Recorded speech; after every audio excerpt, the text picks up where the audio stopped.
오늘은 김미경의 리부트 7일차입니다. 질문으로 풀어보는 리부트 시간입니다. 오늘은요, 리부트 세 번째 공식이라 그랬죠. Independent work. 선생님, Independent work가 뭐예요? 내가 직장을 다니다가 직장을 그만두고 혼자 독립해서 무언가를 새로운 일을 한다? 일까요? 우리 방송국에 소속되어 있는 아나운서들이 프리랜서 선언을 한다 이런 말 많이 듣잖아요. 그런 개념하고 여기서 말하는 인디펜던트 워커하고는 좀 달리 해석되는 것 같아요. 예를 들어서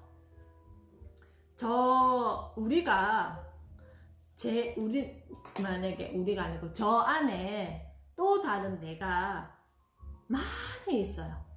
내가 데리고 사는 내가 굉장히 많다라는 거예요. 우리가 불리는 이현주 너는 누구니? 라고 물어봤을 때 저를 엄마라고 이야기해야 될까요? 아니면 누구의 배우자라고 이야기해야 될까요? 누구의 딸이라고 이야기해야 될까요? 누구 어느 집안의 며느리라고 이야기해야 될까요? 아니면 유치원 원장이라고 이야기해야 될까요?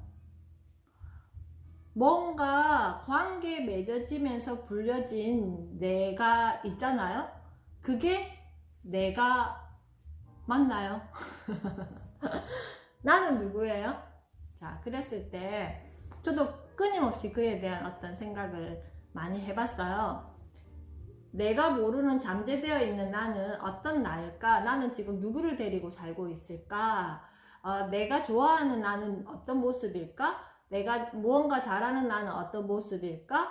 이런 나를 끊임없이 생각하면서 관계하면서 가족과 관계하고 사회와 관계하고 어떤 일과 관계하고 이렇게 하면서 결국 나를 만나는 많은 나를 만난다라는 거예요. 부캐 들어보셨어요? 부캐? 부캐가 뭐예요? 나의 부캐릭터. 그러니까 요즘에 그 놀면 뭐하니의 유재석이라든지 거기 보면 유재석이가 뭐 유산슬도 되었다가 뭐 그 여러 가지 캐릭터들을 만들고 또 신영 또 무슨 이모 해가지고 음반도 내고 막 이런 식으로 부캐릭터를 만드는 게 요즘에 이렇게 이슈가 되어 있잖아요. 그랬을 때 내 안에 나를 많이 끄집어내어 보면 내가 그걸로 인해 가지고 워커를 할 수 있는 독립적인 워커를 할 수 있는 나를 만날 수 있을 것이라고 저는 생각해요. 있어요. 그럼 예를 들어서 나는 뭘 좋아하고 나는 뭘 잘하고 나는 어떤 거와 연결 지었을 때 참 이걸 잘하더라 라는 어떤 게 있을 거잖아요. 그래서 매일매일 무언가를 하는 것에 지쳐서 나를 데리고 사는 게 아니라 내가 좋아하는 거 잘하는 거에서 또 다른 나를 발견했을 때 그것과 함께 무엇을 일과 연결시킬 수 있어서 결국은 independent work가 돼요. 독립적인 나 그리고 어떤 개인적인 나의 일을 할 수 있는 뭔가도 나중에 기회를 만났을 때 연결시킬 수 있다라는 거예요. 그래서 그런데 그렇게 되기까지는 굉장히 오랜 시간 나에 대한 탐구를 해야 돼요. 나에 대한 탐구를 꾸준히, 여기서는 꾸준히가 필요하더라고요. 꾸준히 어느 기간 동안 나에 대해서 내가 뭘 잘하고 그리고 나를 계속 이렇게 세우는 뭔가가 엔진이 움직이려면 뭐가 필요해요? 좋은 연료가 필요하듯이 나에게 좋은 연료를 계속 공급해 주는 게 결국 책을 읽고 공부를 하는 것이더라고요. 그런 것들이 이루어졌을 때 내가 나 안의 나를 어떻게 한다? 만날 수 있었습니다. 제가 그랬어요. 그래서 결국 코로나 이후에 달라진 세상에서 살아남는 법은요. 나 스스로 내가 세상과 만날 수 있는 코드를 찾아내는 것이라고 생각합니다. 여기에서는 어떤 일의 종류를 하는 것이 뭔가 중요한 게 아니라 그 일을 만나는 나 자신인 거라는 거죠.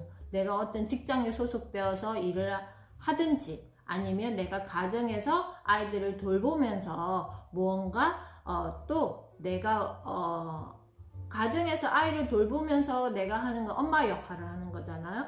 엄마의 역할을 하고 직장에서 내가 일을 하는 거는 또 직장에서 한 직장 속에 소속된 나로서 있지만 그 속에서도 또 개인적인 내가 있어야 된다라는 거예요. 제가 예전에 또 저는 20살 때부터 끊임없이 그런 거를 찾고 했던 것 같아요. 예를 들어서 제가 이제 병원에 근무할 때 오전에 업무가 되게 많아요. 오전에 거의 뭐 일을 이렇게 하고 나면 오후에는 조금 이렇게 시간이 조금 여유가 있어요. 오후에는 너무 바쁘게 돌아가는 일은 많지 않기 때문에. 그래서 오후에는 또 저 개인의 시간이 있었기 때문에 온갖 것을 다 했던 것 같아요. 그때는 뭐 꽃꽂이도 배워보고 그리고 영어 공부도 하고 또 저는 이렇게 스크랩 하는 걸 되게 좋아하더라고요. 그래서 막 노트가 그때도 굉장히 많았어. 지금도 많지만 막 스크랩을 하고 뭔가 제가 관심 가지는 거에 있어서 끊임없이 스크랩을 하고 그러면서 그런 게 되게 재밌어 가지고 또 라디오에 사연도 보내서 상품도 많이 받기도 하고 막 그랬던 것 같아요. 그런 게 지금까지 쭉 결혼하고 또 다른 환경을 만나는 거잖아요. 그랬을 때도 끊임없이 저는 그 속에서 좀 저에게 집중을 하다 보면 어떤 현상이 생기냐 하면은 좀 불편한 상황이 이렇게 생겨도 그걸 좀 근성으로 생각하는 경우가 생겨요. 이렇게 너무 지금 힘들지만 조금 내가 좋아하는 일에 집중하다 보면 그걸 잠시 잊을 때가 있잖아요. 그런 어떤 시간을 계속 늘려가면서 내가 세상과 만나는 어떤 그 코드를 맞춰갔던 것 같아요. 결국 코로나 이후에 달라진 세상에서 살아남는 법은 끊임없이 무엇을 한다? 나를 찾고 나를 단련시키고 내가 좋아하는 것, 내가 잘하는 걸 찾아서 세상과 맞춰 나가는 연습을 꾸준히 해야 된다. 자, 세 번째 질문. 내 삶의 방향이 무엇을 할 것인가를 기준으로 살았는지 지금까지 어땠어요? 아니면 어떻게 살 것인가를 기준으로 살았는지 한번 자기 자신에게 자문을 해보세요. 자, 이게 뭐가 차이가 있냐 하면은 무엇을 할 것인가라는 기준으로 살았다면 매일매일 내가 하는 일에 치여서 살 거예요.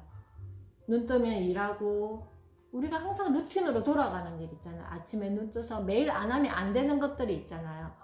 밥을 준비해야 되고 설거지를 해야 되고 청소를 해야 되고 빨래를 해야 되고 자, 이런 것들이 아이를 키워야 되고 아이를 돌봐야 되고 또 뭔가 나와 관계되어 있는 사람들을 챙겨야 되고 이런 것들을 하면서 내가 무엇을 해야 되는 거에 이렇게 지쳐서 어제와 오늘 계속 내일도 보내면서 이렇게 살고 있는지 그래서 항상 내 머릿속에 해야 될 것을 가득 두고 있는지 아니면 어떻게 살 것인가는 좀 이렇게 긴 호흡이고 긴 안목이잖아요. 어떻게 살 것인가 저는 어떻게 살 것인가에 좀 이렇게 집중을 하다 보니까 그런 사람을 이렇게 주변 사람이나 아니면 뭐 관찰 예능이나 아니면 뭐 드라마 속 인물이나 영화 속 인물이나 어떤 캐릭터들 사람들에 대해서 곰곰이 관찰하기 시작했어요. 그 습관이 언제부터 생겼냐면은 제가 2008년 10월부터 원작 칼럼을 적었잖아요. 그걸 적으려고 하니까 아이들과 선생님과 이런 것도 엄마들과 저 역시 마찬가지 이걸 계속 들여다보면서 생각하는 시간을 가졌어요. 그래야지만 일주일에 하나씩 그 글을 쓸 수가 있었거든요.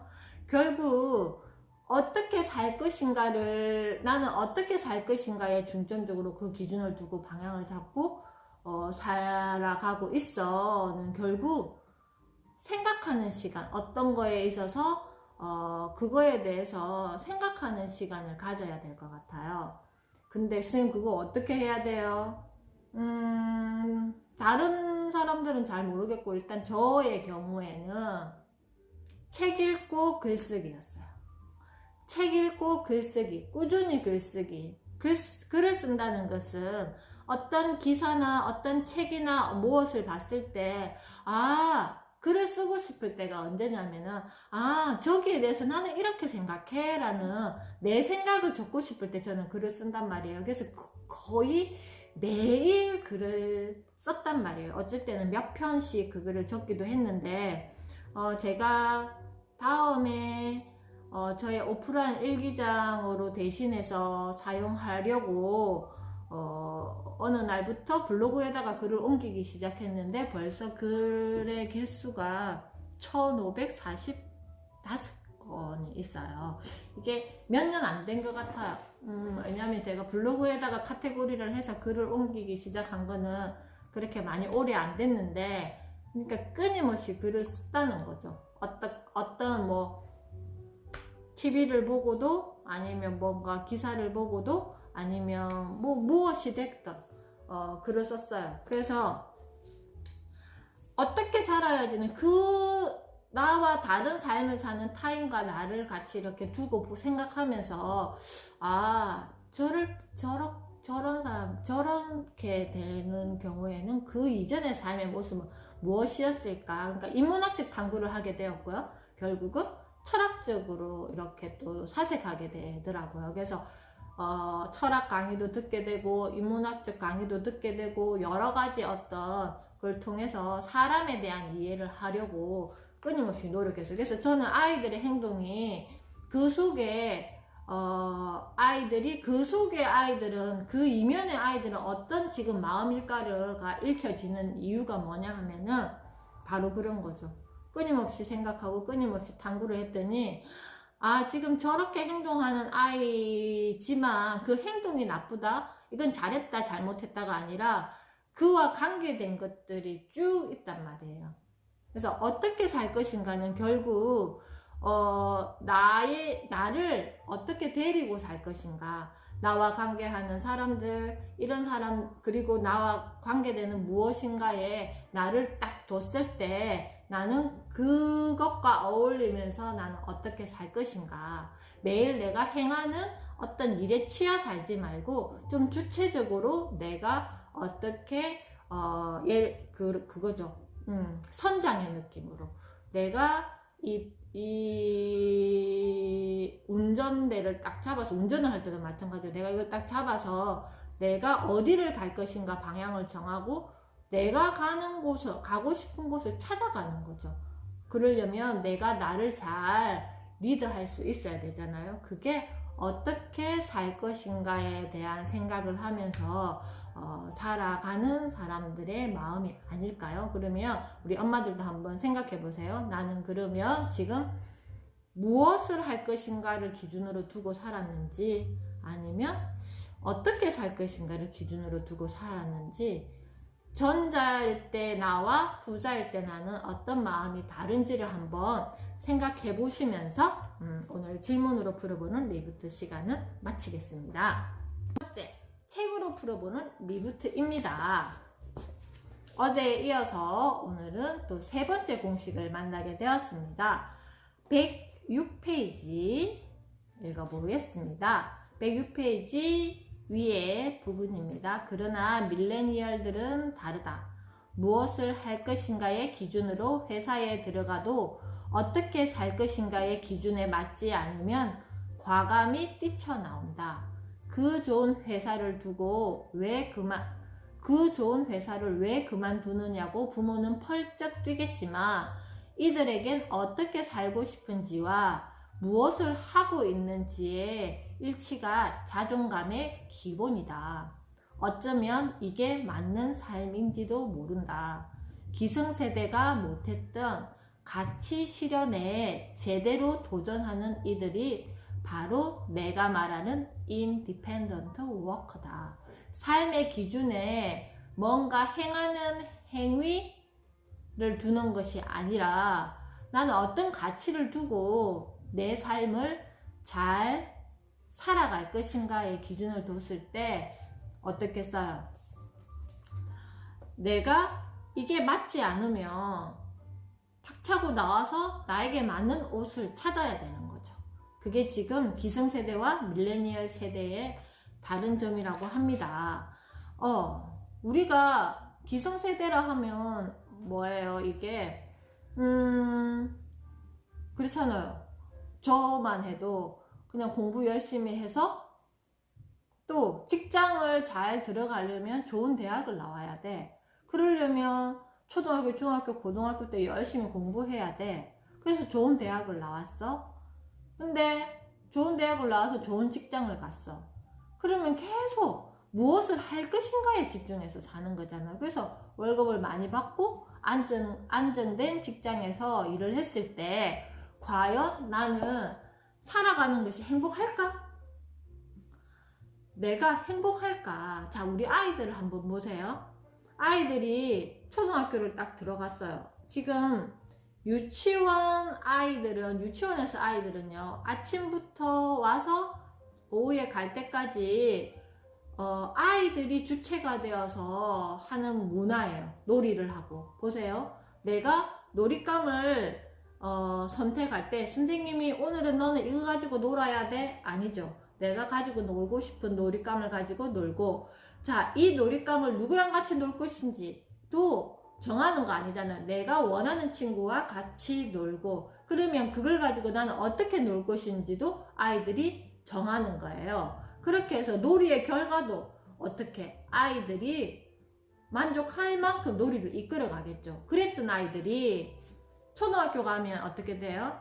아침에 눈 떠서 밥 먹고 챙겨서 학교를 가요. 그러면 1교시부터 마칠 때까지 끊임없이 무언가의 지시에 의해서, 지시라기보다는 어떤 시스템에 의해서 이게 아이가 그 속에 뭔가 생활을 하잖아요.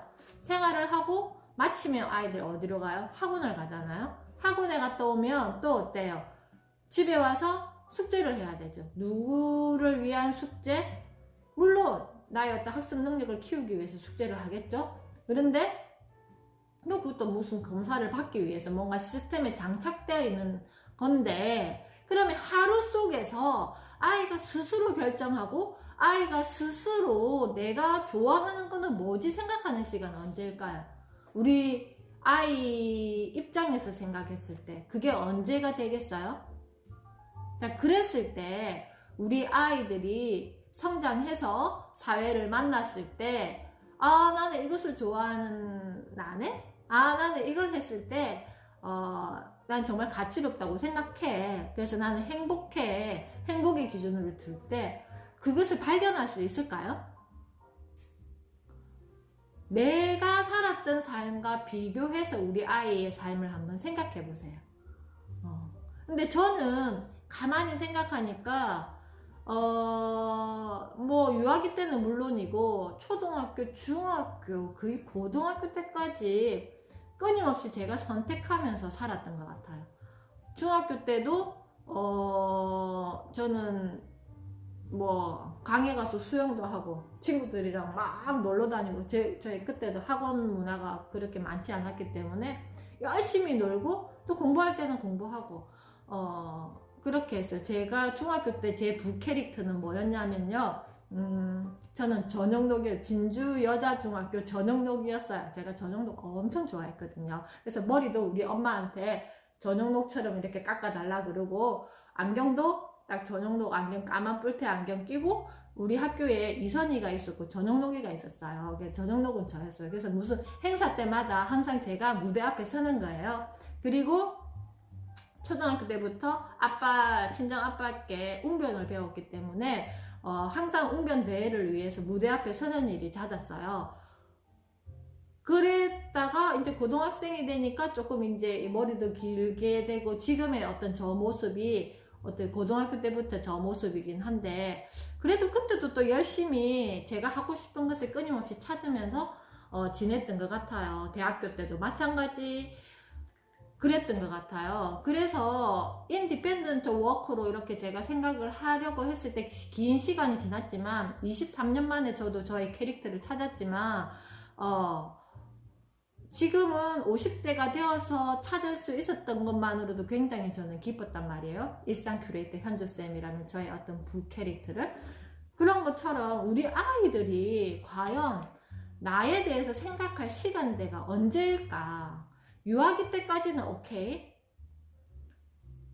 그런데 초등학교 때부터 보세요. 12년 동안 끊임없이 뭔가 시스템 속에 아이를 쑥 집어넣어서 정말 잠잘 시간도 부족할 만큼 무언가를 해야 되잖아요. 그랬던 아이들이 정말 어떻게 살 것인가, 무엇을 하고 살 것인가, 무엇을 하고 있는지, 어떻게 살 것인가를 고민할 수 있을까요? 자, 여기 보면 109페이지에 보면 인디펜던트 워커가 갖춰야 할 5가지가 있습니다. 첫 번째, 코어 콘텐츠를 가져라. 두 번째, 디지털 기술은 기본 중에 기본이다. 셋째, 셀프 업그레이드 시스템을 만들어라. 그 다음에 네 번째, 네트워크를 관리하라. 다섯 번째, 돈 관리에 영리해져라. 유태인들은요, 만 13세가 되면 5천만 원, 그러니까 친척들이 아이의 성인식을 극대한대요. 그래서 한 우리나라 돈으로 5천만 원 가량의 돈을 이렇게 모아서 아이에게 준대요. 이제부터 너는 독립이다. 경제적인 독립. 그래서 이 돈을 가지고 너의 어떤 시드머니로 해서 너가 세상과 만나서 살아갈 수 있는 계책을 너가 해라. 이게 유태인의 경제 논리입니다. 우리는 어때요? 그때 한참 돈을 들여서 아이들을 공부시키는 시점이잖아요. 그러면 아이들과 세상에 이렇게 훅 나갔을 때 어떻게 했어요? 엄마 이거 어떻게 해야 돼? 엄마 이거는 뭐야? 끊임없이 엄마를 찾겠죠. 왜? 엄마가 그때까지 만들었잖아요. 어떻게든지 너가 이렇게 했으면 좋겠다. 그게 엄마의 바람이잖아요. 그러면 우리 엄마들 한번 생각해 보세요. 코어 콘텐츠를 가져라 했는데 코어 콘텐츠가 뭐예요? 나의 코어 콘텐츠는 뭐라고 생각하세요? 코어 콘텐츠는 어려운 게 아니다. 무엇이든 내가 관심이 있거나 해도 지겹지 않고 재미있는 것이 있다면 그게 바로 코어 콘텐츠가 될 가능성이 높다. 춤을 잘 춘다? 요리를 잘한다? 혹은 수학이 너무 재밌다. 마케팅 아이디어가 맨날 솟구친다. 자전거를 잘 탄다. 만화를 잘 그린다. 게임이나 정리정돈 그 무엇이든 괜찮다. 내가 잘하는 게 뭔지, 내가 잘하는 게 뭔지라고 물어봤을 때 우리 엄마들이 잘하는 거 쭉쭉쭉쭉쭉 한번 이야기해 보세요. 분명히 그 내 내면에 훅 박혀있는 나의 옷구슬이 있는데 그거를 끄집어내 본 적이 없어서 못 찾는 경우가 거의 대부분일 거예요. 그렇지 않나요? 분명히 개인 1대1로 이렇게 만나서 이야기하면 정말 숨어있는 어떤 진주 같은 이런 구슬들이 굉장히 많이 숨어 있는데 그거는 나라고 생각하지 않는 거예요. 내가 누군가와 관계하면서 평가되어지는 내가 결국 나라고 생각하는 거예요. 저도 여기에 대한 고민을 엄청 많이 했거든요. 여기 보세요. 이게 제가 지금 한 달 정도 하면서 끊임없이 저의 코어 콘텐츠를 찾아가는 과정이었습니다. 여기도 있죠. 이렇게도 해보았죠. 또 이렇게도 해보았죠. 또 이렇게도 해보았죠. 그래서 저의 코어 콘텐츠를 올해 이제 제가 조금 더 단련시키고 싶은 코어 콘텐츠를 7가지를 찾았는데요. 먼저 첫 번째 코어는요, 건강. 두 번째는 가족. 세 번째는 사업. 그리고 네 번째는 공부. 다섯 번째는 습관. 여섯 번째는 인간관계. 일곱 번째는 재테크인데요. 여기에다가 왜 너가 이걸 하고 싶어 하니? 라고 왜의 단수를 붙여봤어요. 한번 손으로 하는 거, 손으로 하는 거. 또 나의 코어, 제가 이거 이야기하는 동안에, 제 거 이야기 드리는 동안에 나의 코어를 한번 생각해 보세요. 네, 왜 쓰인 코어를 지금 생각해야 되죠? 왜냐 하면은 방금 도윤이 엄마가 나는 손으로 하는 거요가 나의 코어라 그랬잖아요. 그러면 손으로 하는 거를 이용해서 내가 계속 세상과 연결하기 위한 뭔가 거리를 찾는단 말이에요. 근데 내가 저도 손으로 꼼지락거리면 맞아요. 그러면 거기에서 더 확장돼요. 그럼 내가 어떤 거 손으로 하는 거 어떤 거 근데 너가 왜 손으로 하는 거 이거 할 때가 너는 왜 하는 거니? 라고 다시 계속 질문하는 거예요. 그러면 제가 질문하는 거를 한번 들어봐 보세요. 코어 컨텐츠 1 건강이라 했잖아. 건강이 왜 너의 첫 번째 코어이니? 라고 제가 저한테 질문했을 때 몸, 마음 건강이 무너지면 나머지 코어를 세울 수가 없다. 건강 유지 생활을 실천해야 나의 하루를 세울 수 있다. 어떤 일보다 건강 챙기는 하루가 가장 우선이어야 한다. 그렇게 하기 위해서 매일 30분 이상 걷기, 주 5회 30분 이상 홈 트레이닝 하기, 수면 시간 지키기. 그리고 가족이 왜 중요하다고 생각하니 저에게 질문을 해봤어요. 내가 나의 기초를 내가 세운다면 가족은 저에게 어떤 존재냐면요. 저의 부족함을 건드려주면서 채워주는 존재더라고요. 그래서 결국 그들을 통해 내가 모르는 또 다른 나를 만나게 돼요. 아, 내가 저렇게 이야기하니까 저런 반응을 했을 때 나는 화가 나는 사람이네. 아, 저렇게 하니까 나는 이걸 또 잘 해주는 사람이네. 결국 내가 모르는 또 다른 나를 누구를 통해서 가족을 통해서 만나게 되니까 결국 가족이 없다면 아무리 내가 나 스스로를 잘 세운다고 해도 나는 반쪽짜리 내가 될 것이다 라고 제가 결론 낸 거죠. 그래서 제 목표는 부모님께 주 1회 전화 한 통 하기, 가족 간의 유연한 대화하기. 매일 제가 생각해요. 내가 지금 유연하게 가족들과 대화하고 있는지. 그리고 저의 또 반려견 있잖아요. 반려견도 저의 가족이니까 슬기와 슬기로운 생활 유지. 그리고 왜 너는 공부가 필요하다고 생각하니? 그 이유는 고인물이 되지 않기 위해서다. 세상은 변화하고 흘러가고 있는데 나도 흘러가면서 세상과 나를 만나게 해야 신선한 나를 데리고 살 수 있다고 생각한다. 유통기한이 지나면 우리 버리잖아요. 그렇지 않아요? 냉장고에 든 음식도 날짜가 지나고 냄새 나면 버리죠. 근데 내가 나를 버릴 수 있겠어요? 근데 내가 유통기한 지나도 모르고 알아차리지를 못하는 거예요. 그래서 적어도 내가 유통기한이 지나서는 안 되잖아요. 신선하게 나를 유지하기 위해서 뭐가 필요하다? 저는 공부가 필요해요. 그래서 매월 4권 이상 책 읽기, 매일 신문 읽기, 그리고 제가 공부하는 거 꾸준히 공부하기 이렇게 했습니다. 이런 거죠. 그래서 오늘 인디펜던트 워크에서 우리 엄마들이 갖춰야 할 5가지 중에서 저는 이 2가지만 실천 한번 오늘 다이어리에 적어 보셨으면 좋겠어요. 나의 코어 콘텐츠는 무엇인지 찾기. 지금 손으로 하는 거, 꼼지락거리는 거 좋아하시는 거 찾았으면 거기에다가 그럼 구체적으로 내가 뭘 잘하는지, 손으로 하는 걸 뭘 잘하는지를 한번 가지쳐 보세요. 그리고 왜 너는 손으로 하는 거를 좋아하니? 아니면 이거는 왜 하고 싶니? 하고 나에게 스스로 질문, 왜라는 단서를 붙여서 한번 질문해보고 매일 실천할 거리를 아까 저가 이야기한 것처럼 이렇게 한번 구체적으로 적어보세요. 그리고 2번째는요, 셀프 업그레이드 시스템을 만들어라. 여기 보면 나는 끊임없이 공부해왔다. 한 분야에서 코어 콘텐츠를 가지고 있다는 것은 그 코어가 재정비되고 업그레이드된 상태를 매일 유지해야 한다는 거다. 내가 그것을 업그레이드 하기 위해서는요, 나의 어떤 실천 목표가 있어야 돼요. 근데 그거는 그냥 올해는 책 열심히 읽기, 올해는 해보기, 이렇게 추상적으로 적으면 안 돼. 구체적으로 일주일 아니면 하루 단위로 내가 매일 실천할 거리를 적고 체크하셔야 된다요. 체크를 하셔야지 내가 챙겨볼 거잖아요. 그죠? 그래서 여기에서 우리 엄마들이 챙겨보셔야 될 거는 인디펜던트 워커가 갖춰야 될 5가지 중에서 2가지는 기본적으로 한번 나를 챙겨보시는 한 해로 가졌으면 좋겠어요. 어떤 거? 코어 콘텐츠를 가져라. 그리고 코어 콘텐츠를 유지시키고 확장시키기 위한 무엇을 가져라? 셀프 업그레이드 시스템을 가져라. 아시겠죠? 그래서 책으로 풀어보는 리부트는 여기까지 마치겠습니다. 자, 세 번째, 신문으로 풀어보는 리부트. 제가 페이스북에도 이렇게 일기장처럼 글을 남기기도 하는데요. 거기에서 어떤 분이 저에게 질문을 하셨어요. 정인이 사건에 대해서 어떻게 생각하냐고. 저는 좀 뭐라 해야 되지?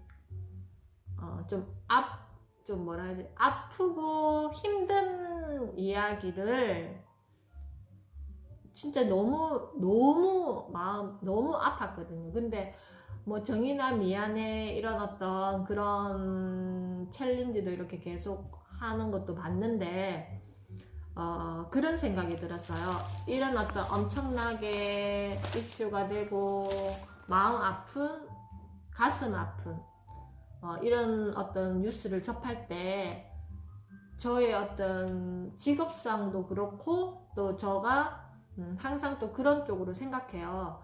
성인이 된 어떤 이런 사람들이 괴물로 변한 거잖아요. 뭐 N번방의 사건도 그렇고 뭐 대한항공의 가족들 이야기도 그렇고 이런 거를 겪을 때마다 제가 그런 생각을 하거든요. 그들의 이 유년 시절은 어땠을까? 그들은 엄마로부터 어떻게 연결되어져서 성인이 되었을까를 한번 생각해 봐요. 그래서 아동 학대라는 것은요, 우리가 정서적인 학대가 무시되어서는 안 된다고 생각하거든요. 엄마가 제가 이제 일상 큐레이터 현주쌤이라고 이렇게 닉네임을 정하면서 저의 어떤 그 타겟층은 누구였냐 하면은 예비맘과 현직맘이었어요. 그러니까 엄마가 되기 위해서 준비하는 이 엄마들과 그리고 지금 엄마가 되신 분들을 타겟으로 나는 일상 큐레이터 현주쌤이 돼야 되겠다라고 생각했어요. 왜냐하면 그들이 잘못된 육아를 한다면 이렇게 괴물 같은 성인을 만들어낸다라는 거죠. 이 아이들이 사회를 만났을 때 정말 자기도 모르게 그렇게 엄청난 제가 좀비 영화를 왜 저렇게 사람들이 열광할까? 결국 형상화 시킨 거라고 생각해요. 인간의 모습을 그렇게 형상화 시킨 거라고 생각해요. 이렇게 탈은 인간의 탈을 쓰고 있지만 좀비 같은 그런 어떤 눈에 보이지 않는 좀비들이 우리 사회에 엄청 많다라는 거예요. 결국 그것은 이 영유아기, 엄마가 태교 때부터 영유아기 이 시간들을 제대로 잘 보내지 않으면 이런 좀비나 괴물 같은 성인이 더 많이 탄생될 거예요. 결국 정말 우리가 이해되지 않잖아요. 이해되지 않고 어떻게 이렇게 할 수 있어 라고 지금 비난하면 그걸로서 끝이면 안 되잖아요. 그러면 그 이면에 무엇 때문에 이렇게 이 사람이 이렇게 됐을까를 짚어봐야 된다라는 거죠. 제가 막 뇌과학을 공부하고 뇌교육을 본격적으로 한 건 아니지만 상식선으로 한번 이야기 드려볼게요. 아이가 태어났을 때 생명을 가지고 태어나는 것은 우리 뇌의 1층의 뇌, 생명의 뇌가 그걸 관장해요. 그리고 2층의 뇌는 정서적인 영역이에요. 이 정서적인 영역이 우리가 살아갈 때 굉장히 중요한 영역이에요. 이 영역은 언제 만들어지느냐 하면은 태교 때부터 만 12세까지 엄마의 어떤 긍정적인 정서의 교감으로 아이의 이 정서적인 영역이 빵빵하게 2층이 채워져요. 그리고 이제 아이가 만 5세 이상이 되고 이제 본격적으로 공부할 나이 만 13세가 되었을 때 이제 빵빵하게 100%가 채워진 이 정서의 영역 덕분에 인지 발달, 전두엽의 어떤 이런 것들이 활발하게 이루어지는 3층의 뇌가 이제는 만들어지는데 우리가 아이가 태어나면 거꾸로 하는 거예요. 이 정서의 영역은 눈에 보이지 않잖아요. 그리고 누군가에게 평가되어지는 영역이 아니잖아요. 그래서 그 부분을 많이 무시한다라는 거죠.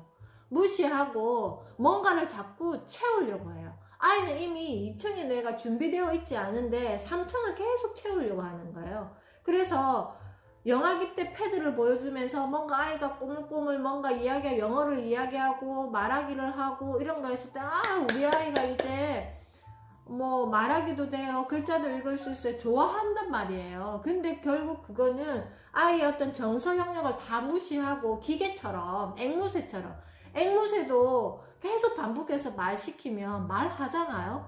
그렇게 아이를 만들어 간다라는 거예요. 그래서 아이의 뇌가 뉴런이 많은 영역의 어떤 뉴런들이 방이 만들어져서 좋은 어떤 긍정적인 정서로 시냅스로 연결지어서 뭔가 꽉 찬 이런 어떤 뇌가 그때 만들어져야 되는데 팝콘 뇌가 되는 거예요. 팝콘 뇌라는 게 한 영역이 훅 하고 이렇게 커져버려서 다른 영역이 뭔가 만들어주려고 할 때 방해를 줘요. 왜? 연결이 안 돼요. 얘가 너무 이상하게 비정형적으로 이렇게 커져버렸기 때문에. 그러면 다른 거에 대한 어떤 정서적인 부분이 들어가려고 해도 아이의 뇌에는 그 공간이 없어요. 그게 미디어를 보여주지 마라고 하는 이유가 영유아기 때 바로 그런 거예요. 지금 오늘도 제가 이렇게 통화를 하면서 아이의 모니터링을 하면서 알아보니까 요즘에 이렇게 유아기 때도 패드로 가지고 이렇게 학습지를 한다 그러더라고요. 그럼 결국 손가락만 움직이는 거잖아요. 손으로 움직이고 상호작용하고 이런 거 없이 리모컨이나 패드를 가지고 그거는 학습이 이루어지는 게 아니에요. 그냥 앵무새처럼 내가 흉내내고 있다라는 거예요. 그렇게 해서 결국 뭐 할 건데, 내가 시험 성적 잘 받게 하기 위한 기계를 만들 건 아니잖아요. 저런 표정으로 저 사람이 나에게 이야기했을 때 나는 어떤 마음을 내고 어떤 표정으로 어떤 말로 이야기해야 될까가 결국 제가 말했던 이 정서적인 영역이고, 내가 조금 불편했을 때 또 엄마의 어떤 따뜻한 정서의 어떤 말로 이렇게 감싸주면 아이는 또 그게 치유가 되고 회복이 되어서 또 잘한단 말이에요. 이런 것들을 하지 못했을 때 그냥 막 3층의 영역 뭐 조기교육 하면서 집어넣었을 때 아이는 괴물로 될 확률이 많다라는 거예요. 왜? 공감을 하지 못하거든요. 이타심이 생기지를 않거든요. 그래서 사회에 나갔을 때 내가 하는 게 너무 결과 중심적으로만 사고하기 때문에 내가 하는 게 맞고 내가 하는 것을 계속 합리화시킨다라는 거예요. 그게 결국 괴물로 만드는 거죠. 그래서 이런 기사가 좀 있었으면 좋겠어요. 이 사람이 이렇게 되었을 때 그 영유아기 때는 어떤 모습으로 성장했는지 어떤 성장 일기에 대한 배경이 좀 기사화되었으면 좋겠다는 거죠. 이거 결과를 두고 잘못했다 잘했다 지책하고 벌 주고 그러면 또 다른 제2의 사건이 생기지 않을까요? 저는 우리는 모방을 잘하잖아요. 그러면 그렇게 괴물이 되어 있는 사람들이 더 엄청난 사건을 저지를 수 있다라는 거죠. 모방해서. 그래서 제가 이 사건을 보면서 저는 항상 그들의 그 영유아기 때 삶은 어떤 모습이었을까? 부모는 어떤 모습으로 이 아이들을 대했을까? 어떻게 성장시켰을까? 그렇게 엄청난 사건을 저지른 사람들이 어떤 보살핌을 받고 성인으로까지 성장했을까를 항상 생각해요. 그래서 우리 엄마들도 우리 아이에게 무엇을 시키고 무엇을 해줄 것인가에 집중하지 마시고 이 시기에는 적어도 내가 어떤 정서로 우리 아이들을 보살펴 줄 것인가를 더 집중해서 고민하시면 좋을 것 같아요. 그래서 결국 어떻게 살 것인가를 가치를 둔다면 내 아이가 하는 어떤 행동 하나하나를 계속 질책하고 탓하고 바르게 해주려고 노력하는 게 아니라 어떤 가치관을 전하기 위해서 내가 우리 아이와 마주하지 않겠어요? 그래서 제가 마지막 기사는요, 지금 영화관에 가지 못해서 제가 조금 아쉽긴 한데요, 이 영화를 꼭 보고 싶어요. 인사이드 그 인사이트라는 영화를 제가 예전에 인사이드 아웃이라는 영화를 예전에 보면서 되게 감동했거든요. 혹시 보셨어요? 인사이드 아웃. 사람의 마음속에 있는 감정을 캐릭터로 만들어서 뭐 슬픔이, 기쁨이, 이런 어떤 캐릭터가 있었잖아요. 저 핸드폰에 그 이모티콘도 샀단 말이에요. 그 캐릭터 가지고. 그래서 그 감독이 이번에 소울이라는 애니메이션을 만들었는데, 그 소울이라는 애니메이션의 주인공이 흑인, 첫 번째 픽사가 첫 흑인 주인공 조를 만들었는데요. 이 조를 만든 사람이 한국인이에요. 이분이 연세대학교 의과대학 을 다니다가 의사를 박차고 애니메이트로 이렇게 미국을 가셨대요. 그래서 이렇게 멋진 캐릭터를 만들었는데, 그거죠. 결국 이분은 나는 무엇을 좋아하는 사람이다를 본인이 알아챈 거잖아요. 그래서 그렇게 힘들게 공부한 의사를 박차고 내가 좋아하는 꿈을 찾아서 미국을 가서 애니메이터로 되어서 이렇게 멋진 조라는 주인공을 캐릭터를 만들었습니다. 우리 아이들도 이렇게 멋진 아이로 성장하는 거 바라지 않으세요? 그러려면 어떻게 해야 되는지 아시겠죠? 가치의 기준을 두고 우리 서로 무엇을 할 것인가가 아니라 어떻게 살 것인가, 살아갈 것인가를 고민하면서 오늘 하루도 잘 지내보겠습니다. 오늘 수업은 마치겠습니다. 수고하셨습니다.